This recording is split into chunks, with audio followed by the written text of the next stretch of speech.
مجھے یہ بتائیے گا کہ مذاہب کے تناظر میں ہیومن رائٹس جو ہیں ان کے بارے میں آپ کا کیا خیال ہے؟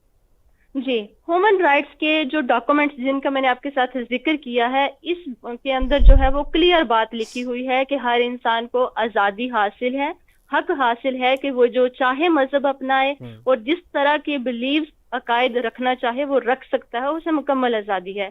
کسی کو یہ حق حاصل نہیں ہے کہ اس کو یا اس کی مذہبی تھاٹ کو روکے یا انہیں برا کہے۔ ہوں، ویسے بھی ہم تمام مذاہب کو دیکھیں تو ان کی اصل تعلیمات انسانیت کی بھلائی اور زمین پر امن قائم کرنے کے لیے کی گئی ہیں۔ کوئی بھی مذہب کسی دوسرے مذہب کو برا کہنے کی جو ہے وہ بلا وجہ لڑائی جھگڑے کی اجازت کوئی بھی مذہب نہیں دیتا۔ ہر مذہب جو ہے وہ انسانیت کے احترام کی ہی تعلیمات دیتا ہے۔ لیکن مسئلہ یہ ہے ہر مذہب میں مختلف لیول کے لوگ ہوتے ہیں جن کی سوچ تنگ نظر یا پھر شر پسند ہوتے ہیں، وہ مذہبی تعلیمات کا غلط استعمال کر کے لوگوں کو نفرت پر آمادہ کرتے ہیں۔ بالکل۔ جیسے کہ میں یہاں ذکر کرنا چاہوں ہوں، گی کہ میں مسلمان ہوں الحمدللہ، اور اپنے آخری نبی حضرت محمد مصطفیٰ صلی صلی اللہ اللہ علیہ علیہ وسلم کو مانتی ہوں، ان کی تعلیمات کو مانتی ہوں۔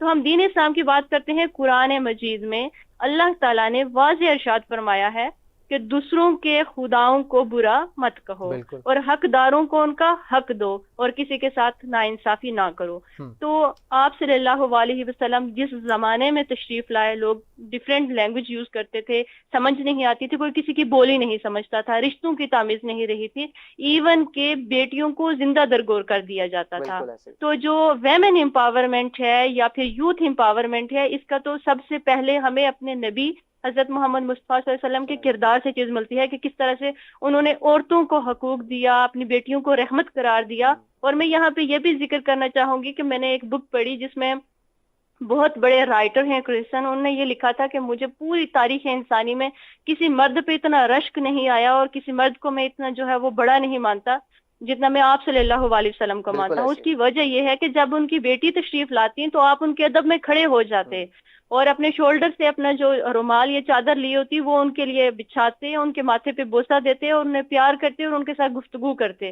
تو آپ صلی اللہ علیہ وسلم نے صرف کہنے کی حد تک نہیں بلکہ اپنے کردار سے یتیموں، مسکینوں، بیواؤں، ہر ایک کے حقوق کو ادا کیا اور پھر اپنی امت کو اور لوگوں کو سکھایا کہ آپ نے امن کا، پیس کا امبیسڈر کیسے بننا ہے اور لوگوں کے درمیان امن کیسے کام کرنا ہے۔ تو ہمارا تو دین اسلام ہے اور اسلام کا مطلب ہی سلامتی ہے۔